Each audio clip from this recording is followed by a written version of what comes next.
Thanks so much for joining me today. Hey, Jared, no problem. I appreciate you having me on.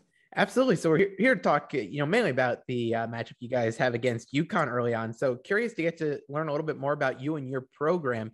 Been at LIU for a few years now. Take us through what it's been like being at LIU, over the past few years and your goals for the program.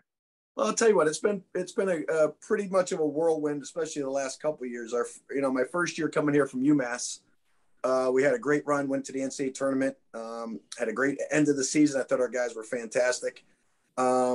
Made it to the semifinals a few times in the conference tournament. And then I felt like the last year and a half with COVID was kind of a tough situation for us, being in kind of the epicenter of it. So I guess we're back on normal footing. I feel like we have a really good team. We were picked preseason fourth in our conference, but I think in this league, once you get past one or two, it's kind of a crapshoot. We got a couple first team guys and a few guys that I think could potentially be first team guys. So we're somewhat talented. We got a few holes to fill, but I do like our front line with Ty Flowers, a Waterbury, Connecticut kid who is in his fifth year here. Erail Penn is another fifth year guy who has proven to be a really good NEC player, and Isaac Conte, a kid who transferred in from Hofstra for his last year. So I got 3 fifth-year guys at my 3, 4, and 5. I think we have a pretty good group there. And, my backcourt, we're kind of working on getting those guys solidified with Alex Rivera at the 2, and right now Trey Wood, a transfer from UMass, at the 1. It's really just gelling a few new guys that are stepping into different roles. But I do feel like we got a pretty good team. I feel like we have a chance to have a pretty good season. How's it been like preparing for this season compared to last year in particular? I know you guys didn't get a chance to play a non-conference schedule. So what's it like actually getting to see those games on the schedule this year? So, we didn't really play non-conference last year. We practiced with masks on with no contact. So for us, it was pretty much a glorified, I'd say, like it felt like an AAU game sometimes where we were showing up at the games without a lot of practice time and just trying to really get through the season per se and have everybody come out healthy and safe and play some good basketball. And I thought we did those things. So it's kind of been fantastic to walk into the gym and have a regular routine, to see guys practicing and feeling like they're normal kids again. And from the standpoint of, I guess, happiness and safety and just living life, it's been really good. And now I think back to normal, most people expect you to win basketball games, and that's what we're going to try to do.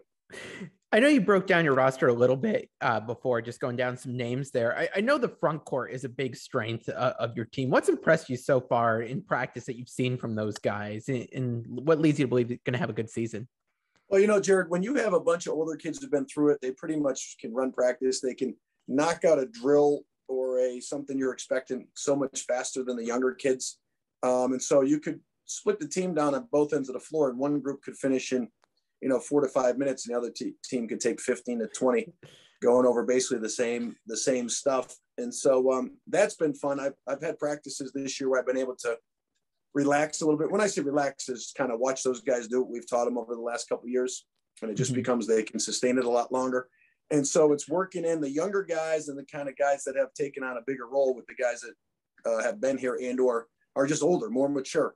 And, everybody talks about to win in college in this day and age, you have to supposedly have older guys. I just think you have to have guys that are older and how they play and how they carry themselves. Yeah, I know that front court battle is going to be really interesting against UConn in particular, with the two of those teams here having strengths down low there. What are your thoughts on playing UConn? I know you're a guy from the area, not too far from Stores. What was it like growing up, and what did the UConn name mean to you growing up? Well, UConn's growing up in Massachusetts in a weird way. In playing at UMass, they were kind of the team you were trying to beat or knock off.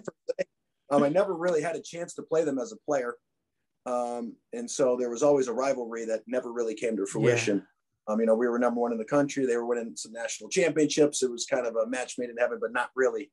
And then, as a college coach and person who watches, I've actually enjoyed their success. I think anytime a New England team can win national championships and recruit the way they have, I think it's a testament to good basketball in this area. But I also consider it somewhat of a rivalry in that, Danny was at Rhodey when I was at UMass, and, him and I have always been friends. We competed against each other in AAU basketball. And, there was always that, battle tested 2 guys from Jersey City and Springfield. I think it's a good game for us, for the people in the area to, UConn brings credence to your schedule. Mm-hmm. And so when people see that we're playing UConn, a game that will be really, really difficult, obviously, with their ranking and their size and how good they are. But I also feel it's a great game for our program. And I'm appreciative to, UConn and Danny for bringing us down. I know for both teams, it's the third game of the schedule.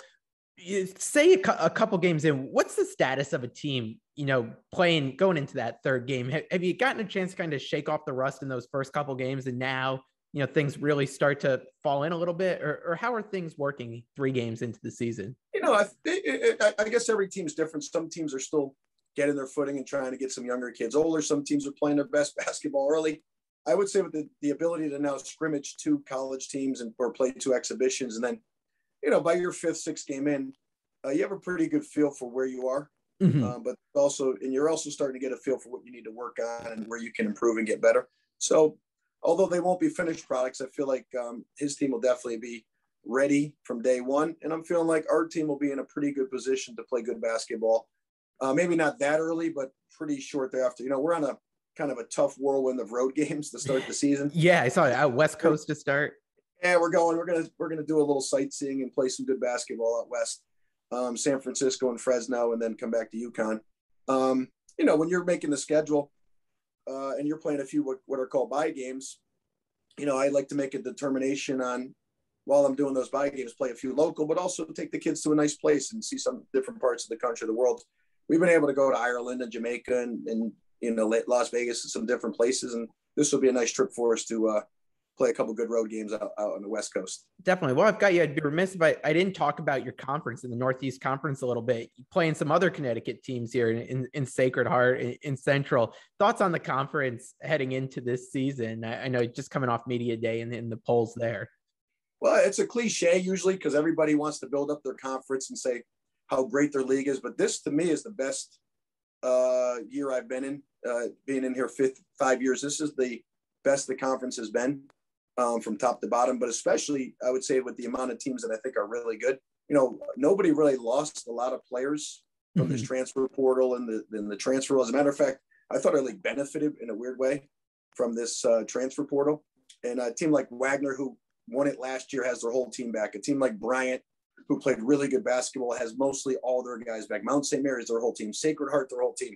We pretty much lost a few guys, but retooled with picking up a 5th-year guy. Merrimack has their whole team back. Central with a new. So I feel like pretty much every team in the conference is better than they were last year. I felt like with our team on a normal year, we might be picked 1 or 2, and picked 4th this year is just a testament. The other teams are better. It has nothing to do with LIU. This is one of my better teams, but everybody else has gotten better, and I think that'll continue. The coaches in this league have done a good job of managing not what they don't have, but what we do have. And I think they do a really nice job of putting competitive teams out there with so-called a little bit less than some of the other programs. I'll get you out of here and wrap with this one. I know you mentioned a little bit earlier your relationship with Coach Dan Hurley. What is that like? And I know the wives have a podcast themselves together. What's that been like? Yeah, the Baller's Wife podcast came off with flying colors. They had a couple episodes that have done really well. We met. Obviously, Danny and I have known each other for a long time, but Andrea and Nicole met kind of on one of the Adidas trips, and it was a great, I guess, time to be together when there's no pressure. You're in Cabo or wherever it was.